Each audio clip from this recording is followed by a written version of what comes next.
ça les orotes, le ribouille or. Quand quelqu'un il prend trop de lumière, c'est-à-dire il prend trop d'énergie.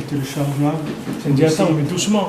Deuxième colonne, deuxième paragraphe, page 63. וזה שאמרו בתנוזל, כל מי שהוא תלמיד חכם, ובנו תלמיד חכם, ובן בנו תלמיד חכם, שוב אין התורה פוסקת מזרעו. Si maintenant, Khamim, ils ont dit, tout celui qui est un Talmid Chacham, et son fils, il est un érudit aussi en Torah, et son petit-fils aussi, la Torah, elle ne quittera plus sa descendance. Chez Nehemar, ve ani zot beriti. C'est-à-dire, voilà mon alliance, lo yamushu mipicha, umpizaracha, umpizaracha. Voilà ce que c'est mon alliance. Tu veux savoir si c'est l'alliance? Tu vois, si toi tu as étudié la Torah, tu connais la Torah, tes enfants et tes petits-enfants, ça veut dire que l'alliance elle est faite.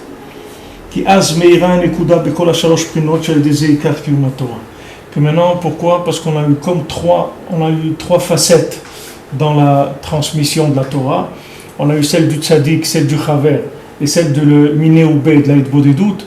Donc on sait que la Torah ne s'arrêtera plus parce qu'elle est venue sur trois angles.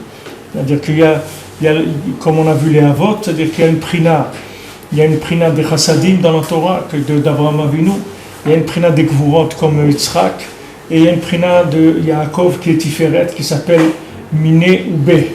On te dit Titen Emet le Yaakov. C'est-à-dire que toute approche de tout enseignement, il va se faire toujours par ces trois angles. C'est-à-dire qu'il y a toujours un angle qui est Avraham, c'est-à-dire que le côté chesed, le côté enthousiasme, le côté inspiration. Ça c'est le côté d'Avraham. Mais c'est pas Emet. Emet ça veut dire quand c'est moi.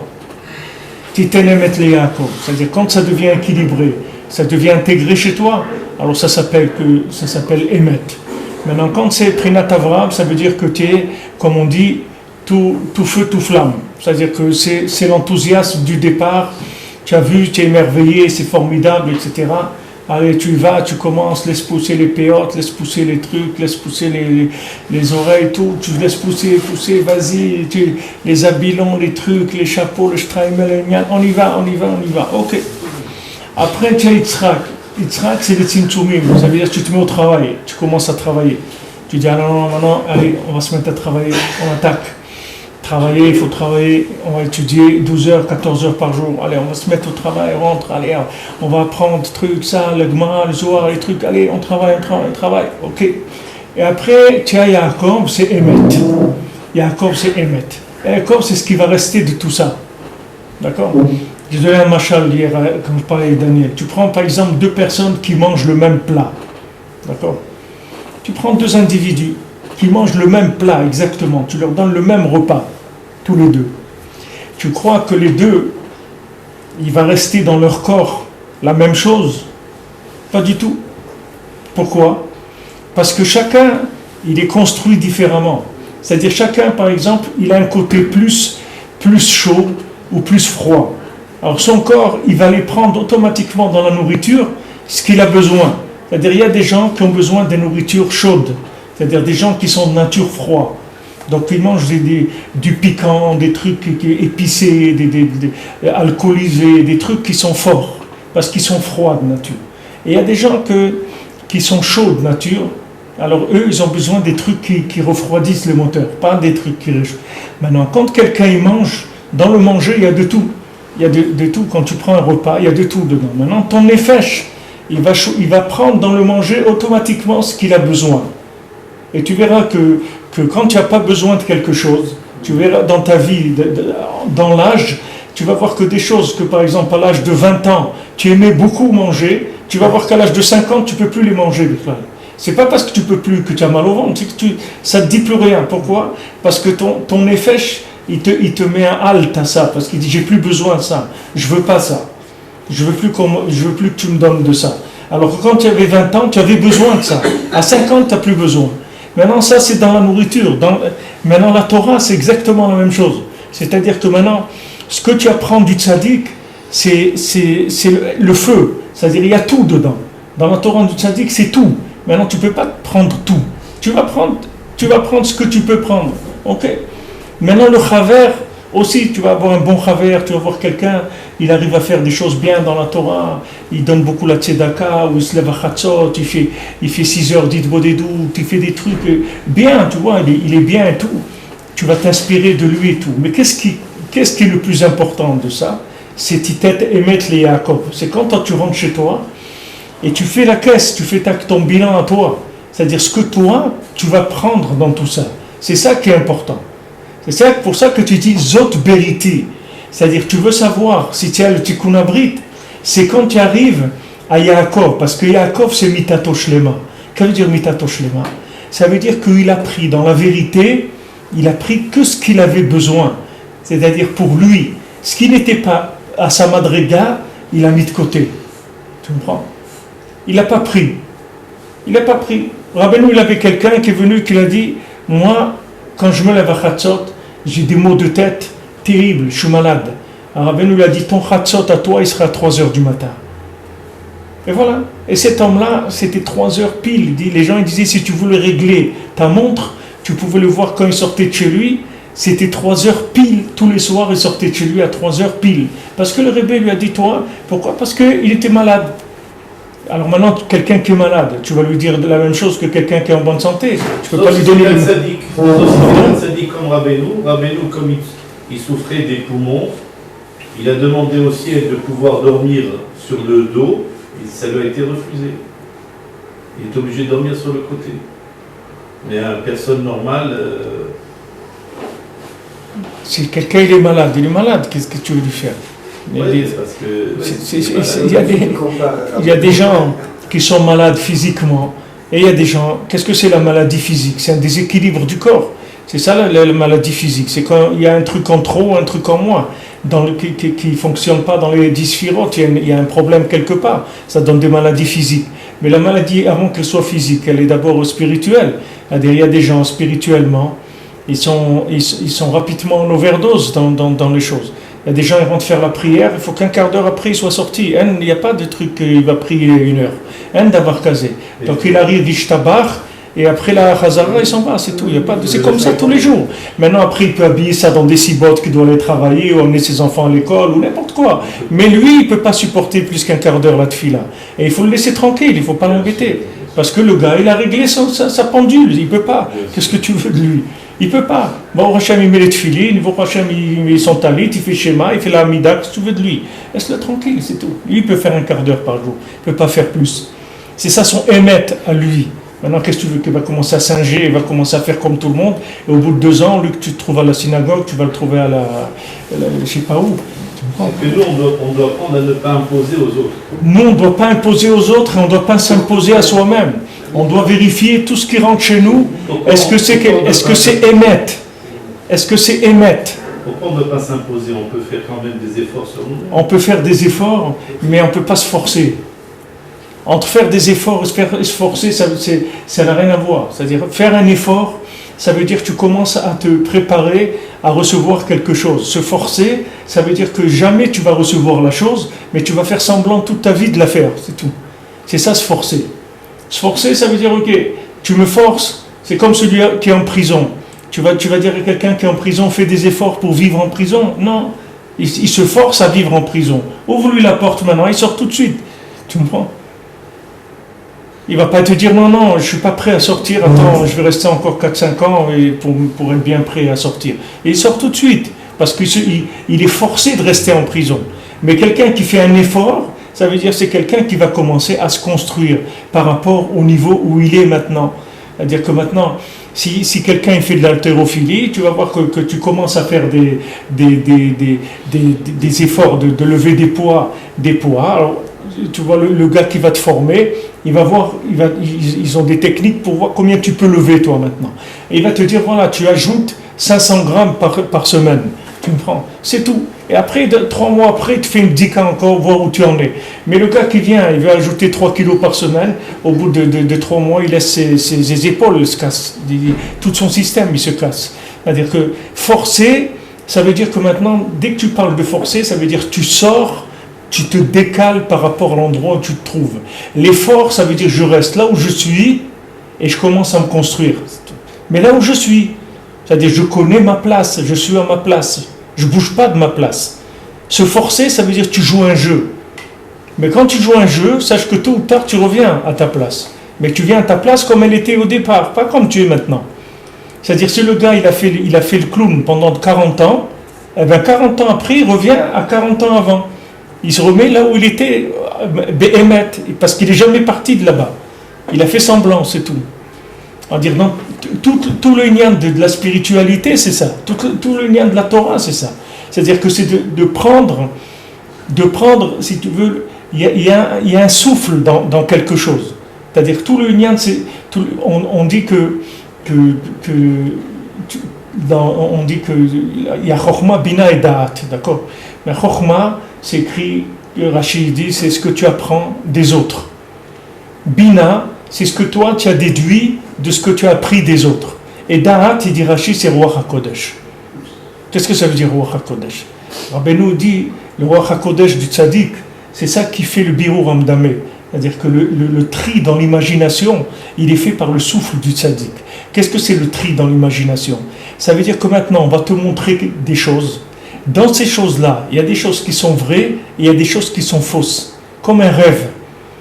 Un rêve, il n'y a pas un rêve qui est vrai entièrement. Mais il n'y a pas un rêve qui est faux entièrement. C'est-à-dire que dans un rêve, il faut savoir quoi prendre et quoi laisser. Tu comprends? Tu vois dans le rêve de Paro, il a fait exprès, il lui a dit des trucs à Yosef qui n'étaient pas vrais, qu'il ne lui a même pas rêvé. Et quand il lui a répété Yosef, il les a enlevés.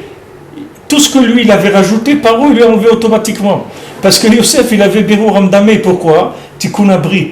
Tikkun Abrit, ça veut dire que tu travailles toujours en lien avec Hachem. Donc, comme tu travailles en lien avec Hachem, tu reconnais tout de suite ce qui est vrai et ce qui est faux. Pour toi. Maintenant, ce qui est vrai pour toi, faux pour toi, ça peut être pour un autre, ça peut être ce qui est faux pour toi, ça peut être vrai pour un autre. Ça dépend où il se trouve, chacun où il se trouve. Donc, si je m'adresse à un rave, la guide, souvent c'est commun, ça que des gens posent des questions à des raves ou des rabbis, tout ce que tu veux. Mais si le bonhomme en face, il n'a pas fait son tikkun afrit, il ne pourra pas me donner une réponse. Ça va être du méda, ça va pas être. Si c'est un rave si c'est un rave dans la définition normale des choses, il s'appelle un rave parce qu'il a un tikkun abrit plus grand que toi. C'est pour ça qu'il s'appelle rave. Rave, ça veut dire que lui, il a une connexion avec une bande passante plus grande que toi. C'est pour ça qu'il peut te donner un conseil. Sa bande passante est plus large que la tienne. C'est pour ça qu'il s'appelle un rave. Ça veut dire beaucoup. Ça veut dire qu'il a une bande passante qui est large. Il est inclusif. C'est comme on a parlé des princes de 1000 ou des princes de 100 ou de 50 ou de 10. Si c'est un prince de 10, ça veut dire que lui, il inclut 10 personnes. C'est-à-dire il a les angles pour 10 personnes, il peut les aider. Il y a un qui peut aider 100, il y a un qui peut aider 1000, et il y a un qui peut aider tout le Ham Israël, c'est le Tzaddik Ador. Mais maintenant, quand tu viens chez le Rebbe, tu viens au Man, tu étudies la Torah de Rabbeinu, tu veux t'approcher de lui, il faut que tu fasses Hitbodedut, parce que si tu ne fais pas Hitbodedut, tu n'auras pas la formule d'adaptation à toi. C'est comme si on te donne un médicament, mais il n'y a pas écrit dessus combien de comprimés tu dois prendre par jour. On ne peut pas t'écrire sur la boîte. On te dit la dose, tu dois voir avec le docteur, parce que ça dépend ce que tu as. Si un gars il a un petit peu mal aux dents, alors il va prendre des antibiotiques. Alors on va lui dire tu prends un demi-cachet par jour. Un type il a une infection généralisée, on peut même pas lui donner des cachets, il faut lui faire de l'infusion d'antibiotiques, des trucs intraveineuses d'antibiotiques. Ça dépend où il est le bonhomme. Tu peux pas donner à quelqu'un des médicaments si tu n'as pas fait un diagnostic d'où il est le bonhomme. Le diagnostic c'est la Hitbodedut. Si tu fais pas Hitbodedut, tu prends des trucs, tu ne sais même pas ce que tu prends. Allez, prends, c'est tout. Maintenant, tu habites dans un quartier où les gens ils se lèvent à 3h du matin, alors toi, tu te lèves à 3h du matin. Tu te lèves dans un quartier où ils se lèvent à midi, alors tu vas te lever à midi. Mais tu ne sais pas, toi, tu ne sais pas qui tu es. Si tu ne fais pas Hitbodedut, tu ne sais pas qui tu es. C'est pour ça que Rabbeinu t'a dit que la Etza, Eliona, Gdola Minakol, c'est la Hitbodedut. Parce que la Hitbodedut, c'est ce qui te permet d'avoir le Ruach HaKodesh. Rabbeinu dit, quand tu fais Hitbodedut, tu as Ruach HaKodesh. Pourquoi? Parce que tu utilises la Lashon HaKodesh. C'est quoi la Lashon HaKodesh? Ça veut dire que tu sanctifies ta parole pour l'utiliser, pour en faire un dialogue avec Hachem. C'est ça ce qu'appelle la Shon HaKodesh. La Shon HaKodesh, ça ne veut pas dire l'hébreu. Dafka Rabbeinu dit qu'il faut faire l'Hitbodedut dans ta langue, pas en hébreu. Dans ta langue maternelle. Pourquoi? Parce que quand tu parles avec Hachem dans ta langue maternelle, tu vas être vrai dans ce que tu vas dire. Tu ne vas pas dire un collage que tu as vu dans un journal américain ou dans n'importe quoi. Tu vas dire, toi, comme tu as l'habitude de vivre et de parler, tu vas t'exprimer toi-même. Ça s'appelle Ruach HaKodesh. Et Ruach HaKodesh, ça veut dire quoi? Ça veut dire que tu reçois un souffle qui te fait un birour dans le dimium. C'est-à-dire que ça te fait un tri dans l'imaginaire.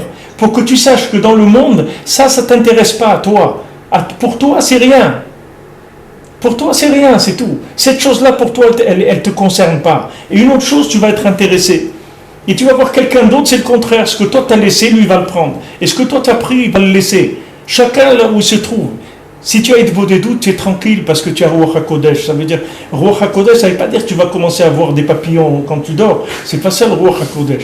Ruach HaKodesh, ça veut dire que tu es capable de savoir où tu te trouves, et par rapport à ça, qu'est-ce que ça veut dire où tu te trouves? Ça veut dire quel est ton niveau de connexion avec Hachem, quel est ton niveau de tikkun abrit, un bilan de santé mais spirituel, c'est-à-dire que voilà, c'est-à-dire tu sais quel est ton niveau de connexion avec Hachem, c'est tout, c'est celui-là mon niveau de connexion avec Hachem, c'est celui-là, et par rapport à ça je vais vivre. Par rapport à ça, je vais faire le Birkat Amazon, Mekutsar. Il y a des gens qui font le Birkat Amazon, Bekitsur, le petit Birkat Amazon, qui prend 30 secondes ou 1 minute. Et il y a des gens, ils ne veulent pas faire celui-là, ils font le grand, mais ils le font comme ça, quand même pas 30 secondes, il a fini tout le Birkat. Tu dis, mais comment il a fait pour faire tout le Birkat? Non, il ne va pas faire le petit. Mais le grand, il va le massacrer, il va le faire, mais massacrer. Mais ça s'appelle quelqu'un qui prend un paquet qu'il ne peut pas prendre. Tu vois que tu ne peux pas faire Birkat Amazon comme il faut. Mais fais le petit et fais-le comme il faut, c'est tout. Fais le Bessimcha, fais le Be'emouna, fais le Dibour Bessimcha avec Hachem. Remercie Hachem sur ce que tu as mangé. Sois content de faire Birkat Amazon. Ah, tu ne peux pas faire entier. Alors fais la moitié, mais fais-le bien. Tu comprends? Ce da'at-là, les gens, ils l'ont pas. Et comme maintenant, tu as des gens de plus en plus faibles, donc tu as des gens qui font de la singerie de plus en plus. Les gens, ils essaient de singer la Torah de plus en plus parce qu'ils sont faibles. Donc la seule façon qu'il leur reste, c'est de faire semblant d'être un juif. Mais Béhémet, il n'est pas juif, c'est-à-dire dans son vécu. Mais il fait semblant pour l'instant. Qu'est-ce qu'il va faire? Il dit, alors qu'est-ce que je vais faire? Je vais aller faire n'importe quoi? Non. Alors il va faire semblant. Mais entre faire semblant et se construire et s'éduquer, ça n'a rien à voir. S'éduquer, c'est une chose, faire semblant, c'est autre chose. Faire semblant, ça veut dire que maintenant, comme la Torah elle dit, que quelqu'un qui se construit une soukha à 10 mètres de haut, on ne peut pas dire qu'il veut faire une dirat araï. On ne peut pas dire qu'il fait une maison qui est une maison provisoire. Parce que jamais quelqu'un fait une maison provisoire à 10 mètres de haut, le toit. Ça n'existe pas. Donc tu peux être sûr que cette personne-là, elle va rester là-bas. Alors Rabbi Nathan, il dit quand quelqu'un, il place la barre trop haut au départ, ça veut dire qu'il veut s'arrêter. Ça ne veut pas dire qu'il veut travailler. Parce que celui qui veut travailler, il passe la barre là où il se trouve maintenant. Il fait un petit toit de 1,50 m de haut. Tu dis, mais pourquoi tu fais? Tu dis, parce que ça y est, je vais le casser ce toit après, parce qu'après je vais monter. Donc maintenant je fais un petit toit, parce que je suis là. Et tu verras que dans quelques mois, tu vas voir que je vais changer le toit. Et peut-être qu'il va arriver à 10 mètres, à 20 mètres, même à 100 mètres. Mais le gars, il a démarré à son niveau. Tandis que celui que tu vas arriver et mettre le toit tout de suite à 10 mètres, tu peux être sûr que tu reviens 10 ans après, tu vas le trouver là-bas. Ou il est vivant, ou il est mort, mais il est là-bas, il n'a pas bougé. Parce qu'il montre que son intention, c'est pas de construire. Son intention, c'est d'arriver tout de suite. C'est pas de construire, il ne veut pas travailler. Lui, il veut mettre 10 mètres de haut, et il ne bouge plus après. Il dit, voilà, ça y est, maintenant je suis orthodoxe. Bon, ça y est, je suis haredi, c'est fini, je suis arrivé. Donc, qu'est-ce qui est arrivé à quoi? Tu crois parce qu'il a mis un chapeau, des trucs, tu es haredi? C'est pas ça, haredi. Haredi, ça veut dire hared de dvar Hashem. Ça veut dire il tremble la parole d'Hachem, c'est ça, haredi. Ça veut pas dire que parce que tu lui as mis un casque et des trucs, c'est un motard. Un motard, c'est pas quelqu'un qui a un casque et des blousons en cuir. Un motard, c'est quelqu'un qui sait conduire une moto. C'est pas quelqu'un qui. Ça, c'est la même chose. Et maintenant, notre maladie à nous, de notre génération, c'est celle-là. Comme on est dans la maladie du dimion, les gens ils essayent d'agir par ils copient ça, ils copient l'autre, ils copient. Mais Rabbeinu te dit, va faire Hitbodedut, sinon tu vas devenir un clown. Va faire Hitbodedut. Si tu ne vas pas faire Hitbodedut, tu sauras pas quoi choisir, quoi pas choisir. Mais si tu fais ton Hitbodedut Béhémet, Quand quelqu'un il va te proposer, il va t'amener une assiette, tu vas prendre ce que tu as besoin. Tu ne vas pas avoir honte. C'est pas parce que le plat il est grand qu'il faut prendre beaucoup. Le plat il peut être très grand, mais toi tu ne peux pas manger plus qu'un petit morceau. Tu prends un petit morceau. Maintenant on va te dire, mais pas prendre plus. Tu dis, je ne peux pas, je m'excuse. Moi je ne peux pas manger plus que ça. Tu comprends? C'est la même chose. Tu vas rentrer, tu vas le Rosh Yeshiva, il va te dire, ouais, il faut faire. Tu dis, moi je m'excuse, c'est très beau, je vous admire beaucoup. Mais moi ce que je peux faire de tout ça, c'est 5 minutes. C'est tout. Il n'y a pas aussi de la singerie dans la Hébreu des doutes. Moi j'ai vu ça. Mais dans la singerie, il n'y a pas de limite. Si tu ne cherches pas la vérité, il n'y a pas de limite. Dans la singerie, il n'y a pas de limite. Tu peux singer la vie aussi, d'être vivant, tu peux singer. Il y a des gens, ils sont des morts vivants, ils attendent rien que de se coucher dans la tombe. En attendant, ils sont là, c'est tout, parce qu'ils ne peuvent pas faire autrement. Et ce n'est pas des gens qui vont, se suicider. Alors, en attendant, ils tournent, en attendant que ça passe, c'est tout. Mais on parle maintenant de quelqu'un qui cherche, Béhémet. On lui donne une méthode pour qu'il arrive. Maintenant, comme Rabbi Nathan il dit, j'ai fait l'écouter à la faute pour des gens qui cherchent. Quelqu'un qui ne cherche pas, ce n'est pas la peine qu'il ouvre le livre, ça va lui servir à rien. C'est-à-dire qu'on parle maintenant de faire Hitbo des doutes. C'est pour quelqu'un qui cherche, il dit, Hachem, tu m'as mis dans un monde dans lequel je ne sais pas ce qu'il y a à prendre et ce qu'il y a à laisser. Je ne sais pas combien, je ne connais pas ni les quantités, ni la qualité, je ne sais pas quoi prendre et quoi laisser. Je ne sais pas. Alors maintenant, comment Rabbeinu te dit, si tu ne te branches pas toi-même avec Hachem, tu ne pourras pas trouver ton niveau de connexion par rapport aux choses qui te sont proposées. Comme quand tu rentres dans un magasin, qu'est-ce qui te fait ton choix? C'est parce que tu aimes, c'est ce que tu peux payer. Oui, c'est ça qui fait... Quand tu rentres dans ton magasin, qu'est-ce que tu fais? Tu touches ta poche, tu vois combien tu as. Et par rapport à ça, tu vas acheter. Il y a des gens qui ont beaucoup d'argent, il y a des gens que c'est pas ça qui leur fait faire leur choix. Ils sont là, ils choisissent vraiment ce qui leur plaît et tout, parce qu'il n'y a pas de problème, ça coûte 100 ou 1000, pour eux c'est pareil, ça ne change rien. Mais quelqu'un maintenant qui est prêt de ses sous parce qu'il a besoin d'argent, maintenant qu'est-ce qu'il va aller acheter des trucs? Il va se ruiner. Il va se ruiner, le premier jour du mois, il va acheter une casserole où il a passé tout le mois et après, c'est lui qui va passer à la casserole. C'est pas qu'est-ce qu'il va faire? Tu comprends? Il faut savoir où on va. Maintenant, pour un homme, il ne peut pas faire Hitbo des doutes. Hachem, il lui a donné une Hitbo des doutes. C'est sa femme. Sa femme, c'est une Hitbo des doutes vivante. Tu comprends? Une femme, c'est la Hitbo des doutes vivante. Parce que la femme, c'est l'étalon de la vérité du bonhomme. Un bonhomme, il ne peut pas rouler ni Hachem, ni sa femme. Le monde entier peut les rouler. Mais Hachem et sa femme ne peuvent pas les rouler. Ah non. Quoi? Ne dis pas de ça, parce que déjà, elle croit qu'elle a toujours raison. Tu vas rajouter ça maintenant, on est cuit. Et toi, tu travailles pour le MLF. Tu vois ce qu'il a dit, le Rav? On a toujours raison. C'est vrai, on t'a raison. Une femme, elle va lui donner un Ezer Kenegdo, Hachem lui a donné, pour qu'il puisse avoir un étalon. Un Ben Adam, il ne sait pas s'il a des billets. Tu vois, les petits-enfants, ils ont un billet de Monopoly, il va à l'épicerie, il veut acheter avec des trucs. Il vient à l'épicerie, il lui dit, mais attends, c'est pas de l'argent ça. Il dit, mais pourquoi? Regarde, à la maison, on joue, on a acheté des trucs et tout. Il dit, non, ça c'est pas de l'argent. Un Ben Adam, il y a un étalon de l'argent. Il y a quelque chose, il faut que ça ait une valeur. Avant, l'argent, ça avait une valeur. Chaque billet qui s'imprimait, il y avait de l'or qui était en compensation. Quelqu'un m'a dit l'autre fois, je ne sais pas avec qui je parlais, il m'a dit qu'avant, dans le monde, il y avait 3 ans de réserve pour le monde. C'est-à-dire que le monde, il avait 3 ans de réserve. On a dit qu'il y a des pays qui fabriquent plus le pétrole, pendant 3 ans, on a du pétrole. Il n'y a plus de blé pendant 3 ans. Maintenant, le monde, il est à 6 mois. C'est-à-dire que s'il y a un problème quelconque, il n'y a que 6 mois pour avoir du sucre ou du blé ou des trucs, c'est 6 mois. Au bout de 6 mois, ça y est, le système il tombe par terre. Mais ça veut dire que les gens, eux, ils ne se rendent pas compte, parce qu'eux, ils consomment la même chose. Mais lui, il ne sait pas que dans le stock, il n'y a que 6 mois. Lui, il vit normalement. Lui, il achète son kilo de sucre tous les 2 jours ou 3 jours. C'est tout, lui, il vit. Mais il ne sait pas qu'avant, il y avait pour 3 ans de sucre dans le stock, maintenant, il n'y a plus que 6 mois. Et ça baisse. Pourquoi? Parce qu'il y a un emprunt dans le monde.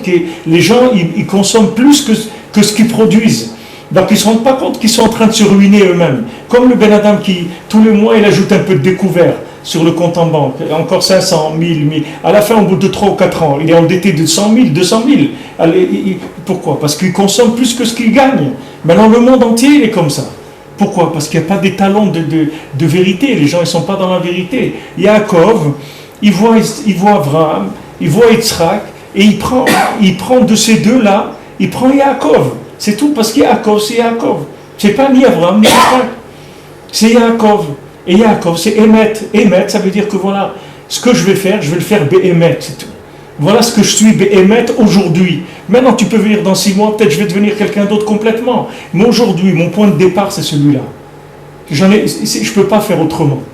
Tu m'excuses, mais je ne peux pas singer, je ne peux pas te singer à toi, ni à l'autre, ni à l'autre. On peut être des très bons amis, mais toi, tu manges ce que voilà le menu, choisis toi ce que tu veux, moi je choisis ce que je veux. Ce que j'aime, et toi choisis ce que tu veux. Moi, je ne peux pas autrement. C'est tout. C'est ça mon niveau. Et ça, si on n'a pas ça, mais la personne fait n'importe quoi dans sa vie. N'importe quoi. Quelqu'un qui n'a pas la hitbo des doutes, il va faire n'importe quoi dans sa vie. Parce que jamais il va se trouver, lui, son étalon à lui par rapport à ce qui lui est proposé dans le monde. Dans la matière, tu as l'argent, la bourse, c'est quelque chose qui met à peu près tout le monde au pas, parce que les gens ne peuvent pas dépenser tellement beaucoup plus que ce qu'ils ont. Mais spirituellement, il y a des gens, ils se brûlent complètement, parce que l'homme, il n'a pas de limite. L'homme, il peut rentrer dans des trucs qui sont complètement au-dessus de ce qu'il est. Aujourd'hui, il peut devenir très grand dans quelques semaines, dans quelques mois, dans quelques années. Ouais. Mais aujourd'hui, c'est là où il est. Il faut qu'il passe la barre là où il se trouve aujourd'hui. Dire voilà, moi je m'excuse. Moi aujourd'hui, il y a des gens, ils font la Hamida pendant 2 heures. Ok, bon, et à l'autre, ils font pendant 2 minutes. Il ne peut pas plus. Il ne peut pas. Maintenant, entre 2 minutes et 2 heures, il y a beaucoup de temps. Et peut-être que lui aussi, un jour, il arrivera, même à 4 heures ou à 6 heures, ou toute la journée, il fera la Hamida. Mais pour l'instant, c'est au point de départ, c'est celui-là. Et lui, il veut construire Be'emet. C'est tout. C'est pas qu'il cherche à réduire, mais il ne veut pas se brûler non plus. Maintenant, Rabbeinu t'avertit que dans nos générations, le danger, c'est pas de réduire. Le danger, c'est de se brûler. Parce que le Yetzer Hara de nos générations, c'est de se jeter dans le feu. Parce qu'on veut finir. Comme maintenant on est à la fin, on a envie de terminer. Ça toujours, je voyais un exemple comme ça quand je travaillais en Routslaret, je rentrais chez moi, je travaillais 2 semaines, je rentrais toutes les 2 semaines à la maison. Et j'ai toujours été étonné comment le plus difficile dans le voyage, c'était la dernière demi-heure avant l'atterrissage. Comment j'avais tellement envie de rentrer à la maison dans la dernière demi-heure. Je me disais, pourquoi j'ai pas envie de ça quand je monte dans l'avion? J'ai pas autant envie. Pourtant, je suis plus loin encore. Non. L'homme, quand il commence à sortir complètement de ses récipients, c'est quand il commence à s'approcher de la fin. C'est-à-dire, cette attente-là, entre maintenant et que ça va presque finir, c'est là où toute l'impatience, tous les trucs qui viennent. Alors, Rabbeinu te dit, c'est la même chose aujourd'hui.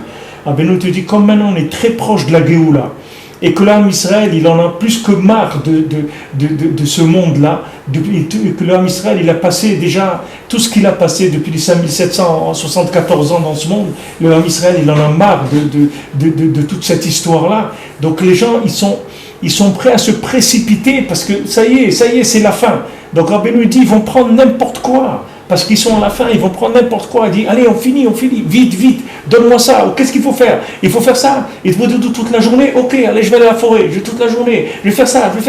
Et après, tu le vois 2 mois, 3 mois, 4 mois, 6 mois. Trac, le bonhomme, il est par terre, c'est fini, il n'y a plus rien. Makara, on a terminé. Mais Rabbi Nathan a été retenu par Rabbeinu pour ça. Oui, c'est vrai. Même Rabbi Nathan, Rabbeinu l'a retenu. Parce qu'il a entendu la hitbo des doutes, Rabbi Nathan, il a dit, je vais aller hurler dans le monde, je vais leur dire, et les gens, qu'est-ce qu'il y a? Rabbeinu m'a dit, reste tranquille. Tu vas rien, comme ça, tu ne feras rien. Tu vas aller étudier Halakha, Kabbalah, tu vas écrire, écouter Halachot, avec ça, tu vas être Mekrèrev le monde entier.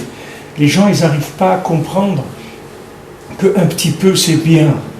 Les gens, ils peuvent... Parce qu'on vit dans un monde de rentabilité, de productivité, etc. Les gens ne peuvent pas comprendre qu'un peu c'est bien. Qu'est-ce que ça veut dire un peu c'est bien? Ça veut dire qu'un peu c'est bien. C'est pas quelque chose. C'est pas dans le monde. Un peu c'est pas bien. Dans le monde. En Italie par exemple, ils ont enlevé tous les jours fériés. Toutes les fêtes nationales, ils les font que le dimanche. C'est tout. C'est-à-dire, par exemple, le 14 juillet, je ne sais pas en Italie comment ils ont le 14 juillet, s'il doit tomber mardi, ils le font le dimanche d'avant, pour ne pas arrêter la production du pays. C'est-à-dire, jamais quelqu'un va s'arrêter de travailler, ni le lundi, ni mardi, ni mercredi, ni jeudi, ni vendredi. Parce que jamais il y a une fête nationale dans ces 5 jours de la semaine. Parce qu'il dit, il n'y a pas. Qu'est-ce que ça veut dire ça? Pour une fête nationale, on va faire baisser la productivité du pays? Pas du tout. Parce que dans le monde, un petit peu, c'est pas bien. C'est comme ça qu'on vit, parce qu'on vit dans Esav. Esav, c'est que, allez, encore, il court, Esav, sans arrêt. Il dit à Jacob, allez, viens, on va courir, etc. Viens, on va faire beaucoup. Dans le monde, un petit peu, ça veut dire pas bien. Dans la Torah, un petit peu, le Rebbe te dit, un petit peu, c'est bien. C'est pas, Rabbi Nathan, il dit, lui-même, il dit que les gens, ils croyaient qu'il étudiait, et il n'étudiait pas du tout. Rabbi Nathan, il était 10 heures par jour au Beth Midrash, il n'étudiait pas, il était complètement découragé à l'intérieur de lui-même. Il a dit que s'il n'avait pas rencontré le Rebbe, que le Rebbe, il a reconstruit complètement, avec quoi lui a reconstruit le Rebbe? Avec un petit peu, c'est bien. Quand Rabbi Nathan, il a entendu ça, il a dit quoi? Un petit peu, c'est bien. Eh bien, il a commencé à faire un petit peu, et encore un petit peu, et encore un petit peu, jusqu'à qu'il est arrivé à étudier 10 heures par jour. Mais émet, pas il était assis 10 heures par jour. Il était étudié 10 heures par jour, mais émet, comme s'il étudiait 20 minutes, mais 10 heures par jour. Pourquoi? Parce que le Rebbe, il a appris à construire avec un petit peu.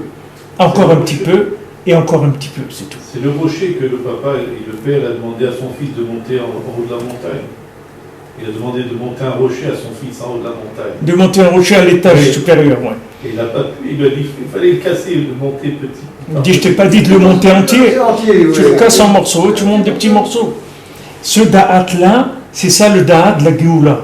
C'est-à-dire, celui qui a ça, il peut savoir qu'il va aller tranquillement, il va arriver au bout de son tikkun tranquille.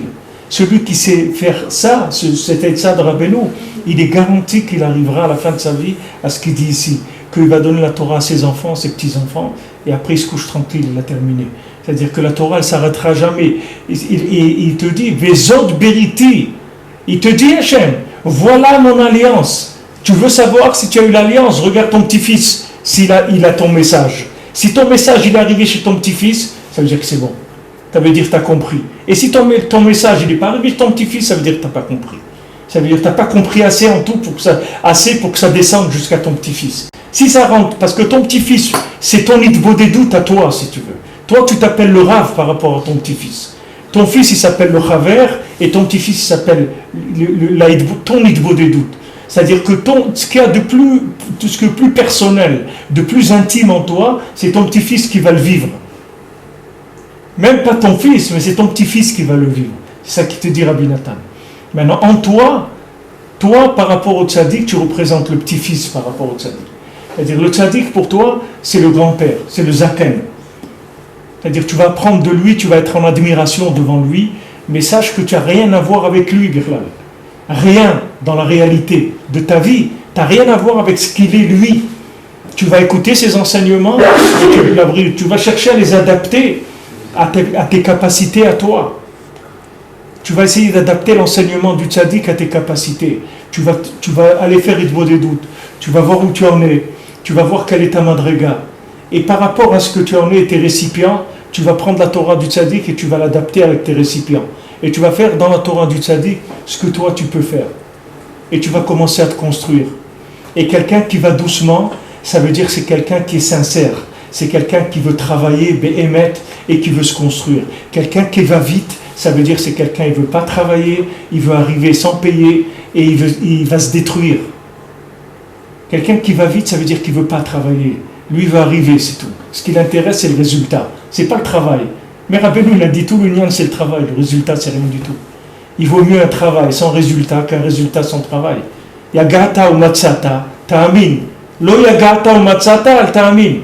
Tu vois quelqu'un qui a trouvé, tu lui dis, quel madriga tu es arrivé, c'est extraordinaire. Tu as travaillé, et tu dis, non, je n'ai rien fait pour ça. Alors, ne crois pas que comme tu le vois, c'est ce qu'il est, c'est pas vrai. Quelqu'un te dit, Yagata, maintenant quelqu'un te dit, je me suis fatigué, mais je suis arrivé à rien. Alors sache qu'il est arrivé déjà. Pourquoi? Rabbi Nathan, il te dit, quand tu dis quelqu'un, Yagata ou Matsata Ta'amin, Rabbi Nathan, il pose la question, tu t'es fatigué et tu es arrivé. Quelqu'un te dit, je me suis fatigué, je suis arrivé. Tu peux me faire confiance dans ce que je te dis. Rabbi Nathan, il dit, pourquoi je dois lui faire confiance? Je le vois s'il est arrivé. Pourquoi il marque Yagata ou Matsata Ta'amin? Pourquoi je dois lui faire confiance? Si quelqu'un est arrivé, ça se voit qu'il est arrivé. Rabbi Nathan, il dit non. Il y a des gens, ils sont fatigués et ils n'ont pas vu le résultat de leurs efforts. Mais sache que si quelqu'un il a fait un effort, c'est sûr qu'il est arrivé, même si ça ne se voit pas pour l'instant. Pour l'instant, tu ne le vois pas, tu verras un jour, tu vas voir tout ce qu'il a fait. Maintenant, ça ne se voit pas. Mais ce qui compte, c'est l'effort. Ce qui compte, ce n'est pas le résultat. Il y a des gens, ils veulent des formules. Donne-le des formules. Vous n'avez pas une ségoula pour ça, une ségoula pour ça, une ségoula pour ça. Je vais trouver une ségoula pour... Il n'y a pas besoin de ségoula. Rabbi Nathan, même les ségoulottes de Rabbeinu, ne les faisait pas. Même les ségoulottes qu'il y a dans ses Amidot, Rabbi Nathan ne les faisait pas. Rabbi Nathan, il dit, moi je travaille, c'est tout. Il y a un qui s'occupe de moi je fais mon travail, lui va me payer mon salaire, c'est tout. Moi j'ai rien à voir avec des combines et des trucs et des ségoulottes. Il n'y a pas de ségoulottes. Moi je travaille, c'est tout. Moi je fais ce que le Rebbe il a dit de faire. Je fais Chatzot, je fais Dvoedout. Voilà, hier c'était le Yortzeit de Rav Moshe Glidman qui était un des gendres de Rav Aaron Kiblitcher qui était à Oman. Et c'est Rav Moshe Glidman, il s'appelait il l'appelait Rav Chatzot, parce que tous les soirs il venait, il disait aux gens, il y a quelqu'un, un grand Rav qui va arriver tout à l'heure, etc. Je disais, qui c'est? Il dit Rav Chatzot, il va arriver tout à l'heure, il faut aller se préparer à l'accueillir, vite, rentrer sous les couvertures, parce qu'il va arriver bientôt, il faut se lever pour l'accueillir. Alors lui, Rav Moshe Glidman, il est arrivé une fois de Rav Ram Ben Nachman. Et Rav Ben Nachman lui a montré une grande sifria, une grande bibliothèque avec des livres. Il lui a dit, tu vois, tous ces livres-là, je les ai écrits parce que je me levais à Chatzot tous les soirs. C'est Bisrout Chatzot que j'ai fait que j'ai écrit tous ces livres-là. Maintenant, quelqu'un, il entend parler de Chatzot, il entend parler de Bodhidout, il entend parler de choses qui sont très élevées. Alors lui, il croit, il faut faire tout de suite, sinon ça y est, ça vaut rien. Il y a des gens, il n'est pas arrivé tout de suite, ça y est, il ne veut plus. Mais maintenant, tu lui donnes une méthode pour se construire, il ne veut pas. Tu lui dis à quelqu'un, voilà, fais 5 minutes Chatzot, mets le réveil, juste en pyjama, tu sors de ton lit, tu fais les brachot, tu fais un petit mise-mort et tu retournes dormir, 5 minutes, il ne veut pas. Il dit non, moi c'est Chatzot jusqu'au matin, non, reste là-bas, c'est tout. Et après, s'il force, il le fait, tu vas le trouver cassé en morceaux, 2-3 ans après, il va être cassé en morceaux le bonhomme. Parce qu'il a construit tout sur son système nerveux. Au lieu maintenant de travailler avec son cœur, avec la simcha et tout, il a tout mis sur ses nerfs. Et ses nerfs, ils ont explosé. Ça y est, il n'a plus de force. Il n'y a plus rien. Il n'y a plus rien dans le Ben Adam. Tu vois, Titen Emet le Yaakov, la vérité de Yaakov, c'est qu'il savait quoi prendre et quoi laisser. C'est ça la grandeur d'un homme. Mais maintenant, cette grandeur, tu ne peux pas l'obtenir si tu ne fais pas être Bodédou. Parce que si tu le choisis avec ta tête, c'est encore pire. C'est le pire de tout. Quelqu'un qui fait les choix avec son intellect, alors c'est encore pire que tout. Les choix, il faut les faire par la connexion. C'est-à-dire ta connexion avec Hachem, c'est ça qui va t'inspirer pour choisir ce que tu dois choisir et savoir ton ordonnance, tes quantités, ton rythme que tu dois avoir. C'est que la Hitbodédout qui va te donner ça. C'est pour ça que Rabbeinu te dit Hitbodédout, c'est la plus grande madriga eliona gdona minakol. Il n'y a pas plus que ça. Parce que toi, Taït Bodédout, ça veut dire que maintenant, tu es devant Hachem, tu parles avec Hachem, tu te trouves devant Hachem en communication avec lui. Donc, quand tu es en communication avec lui, voilà ce que tu es aujourd'hui, c'est ça que tu es. Tu es ça.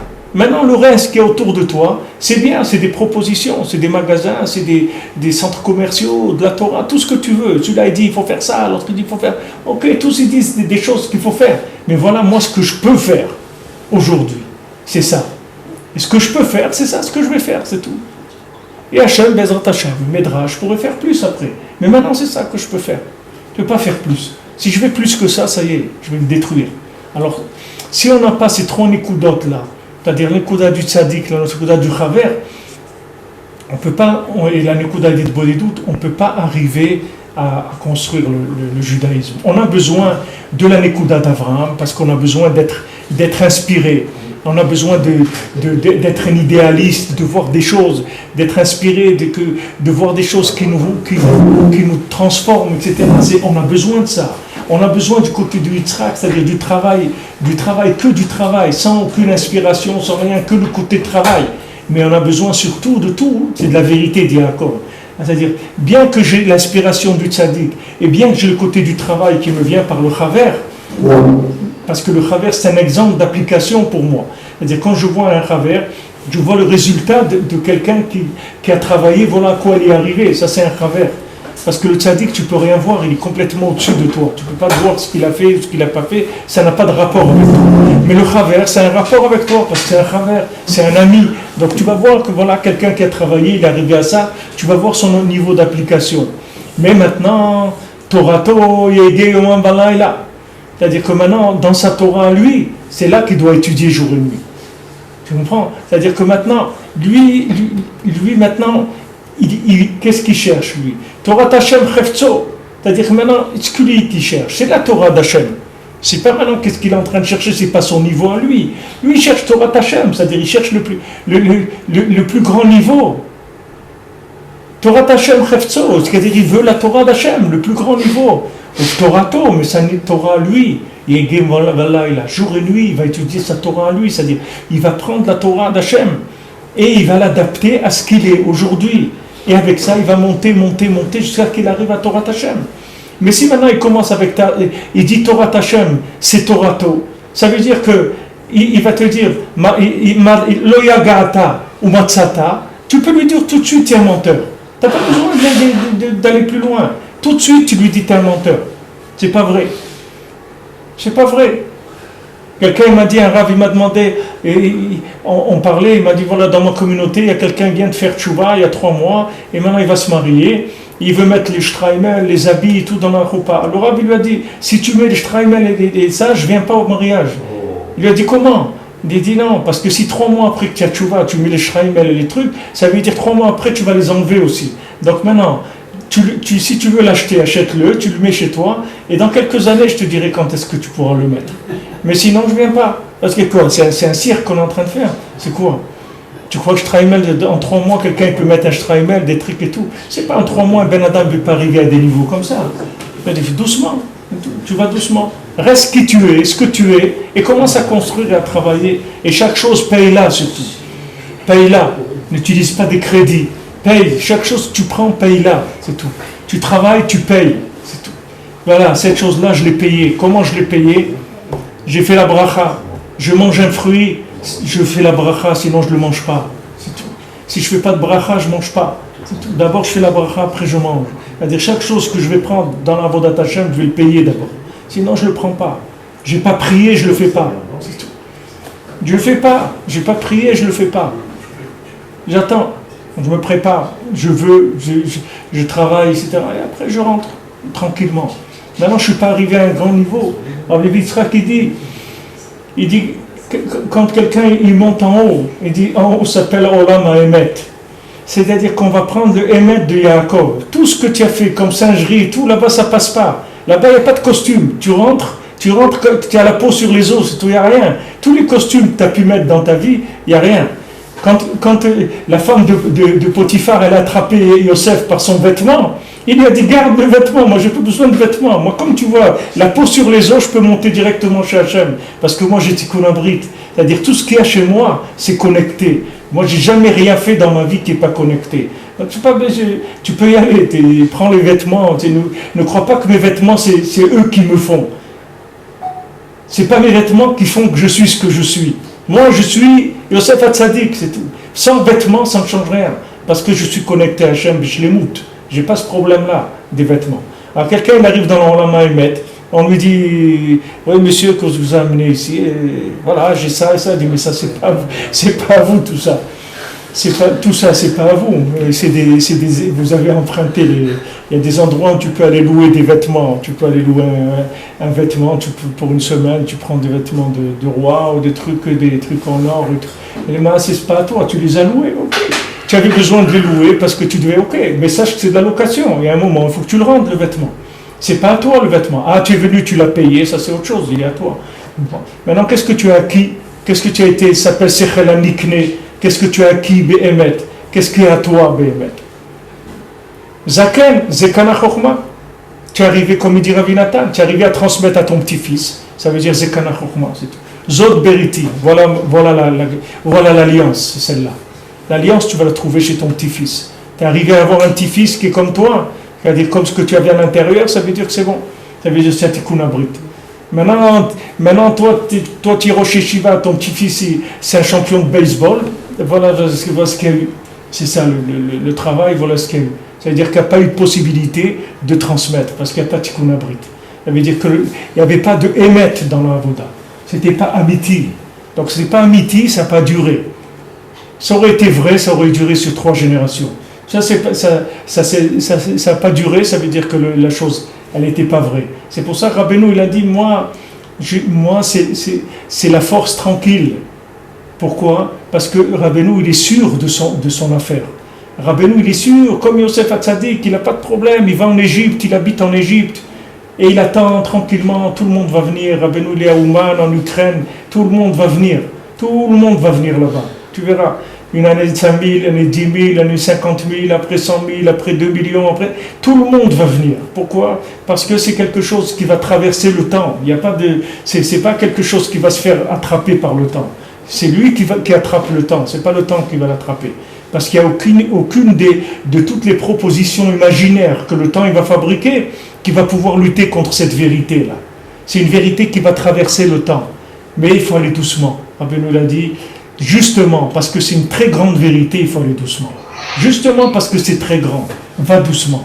Ne t'excite pas, ne t'affole pas, ne t'enflamme pas trop, va doucement. C'est tout. Va doucement parce que tu vas arriver. Cette vérité-là, elle te garantit que tu vas arriver. Donc sois tranquille, détends-toi. Pourquoi tu t'angoisses? Pourquoi tu es stressé que peut-être, oui, non, détends-toi.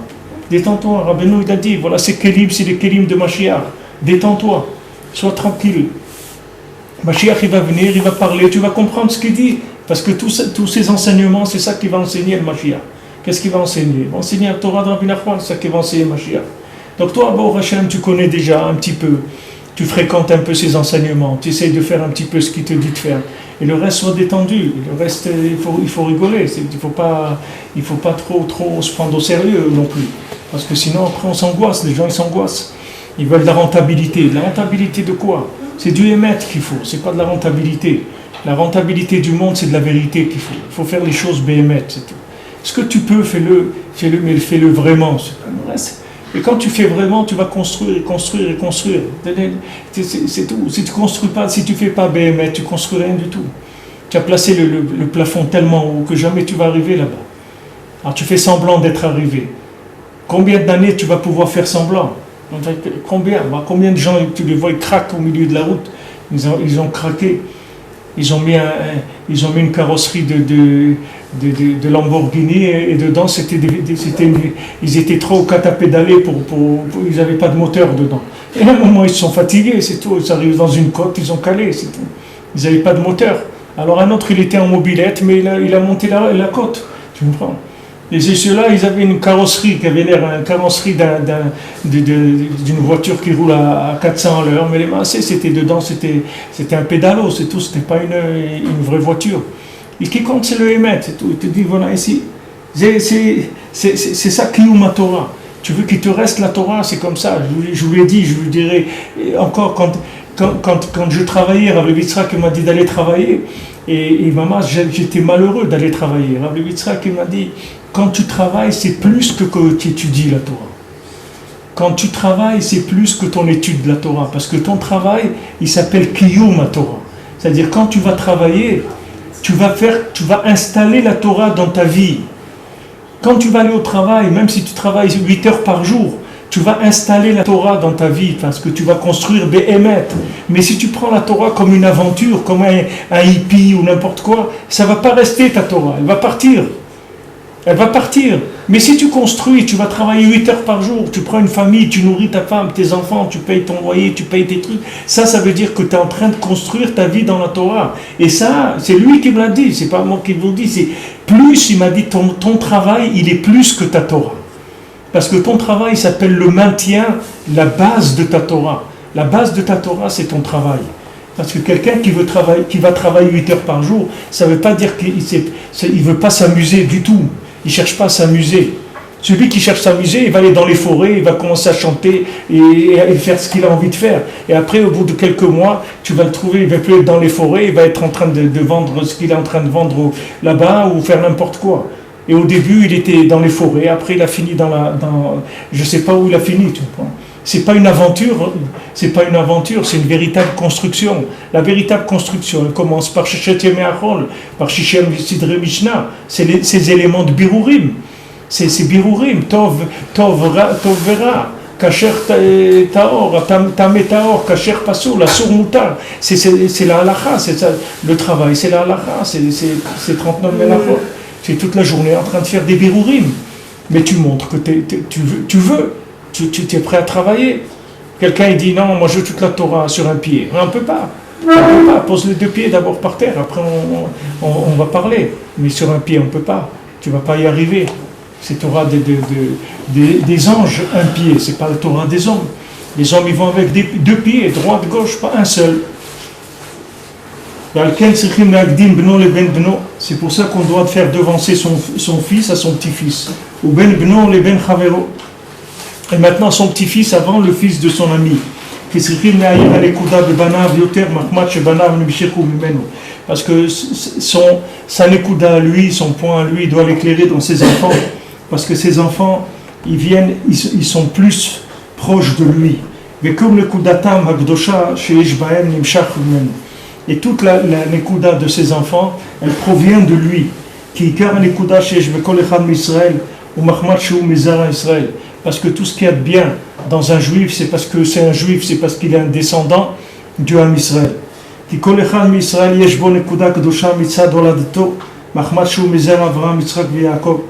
Et chaque juif, il a un point qui est kadosh chez lui, qui lui vient de la naissance, parce qu'il descend d'Abraham, Yitzhak et Yaakov. Maintenant, bien sûr, quelqu'un qui se convertit, c'est la même chose. Quelqu'un qui s'est converti m'a demandé la semaine dernière, est-ce que j'ai le droit de faire la bracha de Shelo Hassan Igoy? On dit, c'est sûr que tu dois faire la bracha. Tu dois la faire. S'il y en a un qui doit la faire, c'est bien toi. C'est-à-dire que quelqu'un s'est converti. Alors maintenant, il rentre dans Zera Israël. Ça veut dire que les Maasé, quand il s'est converti, ça veut dire que il a révélé que le bien qu'il y avait en lui, c'était le bien qui venait du Ham Israël. C'est pour ça qu'il s'est converti. Ça veut dire qu'il a ramené le bien à sa place. Qui Avraham zachar azeh lehamshich or nekuda gdosha lo uzaru acharav ledorot olam. Parce qu'Abraham Avinu, lui, il est arrivé à faire descendre le point qu'il avait kadosh chez lui, dans sa descendance après lui, pour toutes les générations du monde. Qui mimenu itril shalshelet hayuchasin shel gdushat Israël. Parce que de lui a commencé l'arbre généalogique de la descendance de la Gdusha du Ham Israël, Shelo Tufsak Leolam, que jamais elle s'arrêtera. Qui met Abraham Nimshecha Nekuda Mitzad Aolada Le Yitzhak Bno. Parce que d'Abraham, c'est arrivé son point, il est descendu dans son fils Yitzhak, Sherak Hu Nikra Zaro, que Yitzhak, qui s'appelle le Zera de Abraham, Papa, Kumoshkatu Be Yitzhak et Karele Chazara. Dans Yitzhak, c'est ta descendance. C'est-à-dire, dans Ishmaël, il n'est rien passé de Abraham. C'est que dans Yitzhak qu'il est passé de Abraham. Dans Ishmaël, il n'y a pas de présence d'Abraham. C'est que dans Yitzhak.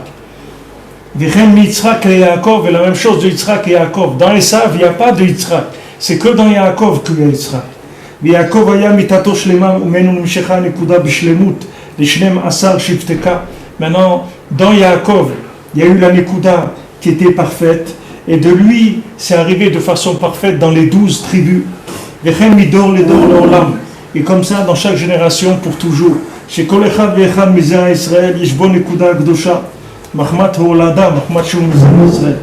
Parce que chaque juif, il a en lui un point kadosh, par le fait qu'il descend, qu'il est la descendance de Ham Israël.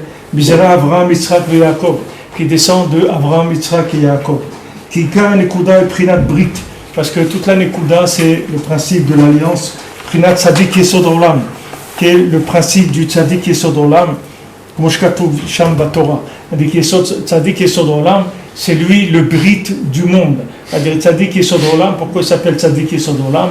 Man Denatar Brit, c'est celui qui garde l'alliance, qui s'appelle Tzadik. Parce que lui, il est arrivé à une alliance parfaite avec Hachem. C'est-à-dire il est arrivé à tout utiliser dans la vie pour la connexion avec Hachem. C'est-à-dire on dit l'Ishma, ça veut dire que tout c'est le Shem Hashem. Il n'a vécu que pour le Shem Hashem, pas pour autre chose. Toute sa vie, c'était que de se connecter avec Hachem, rien d'autre.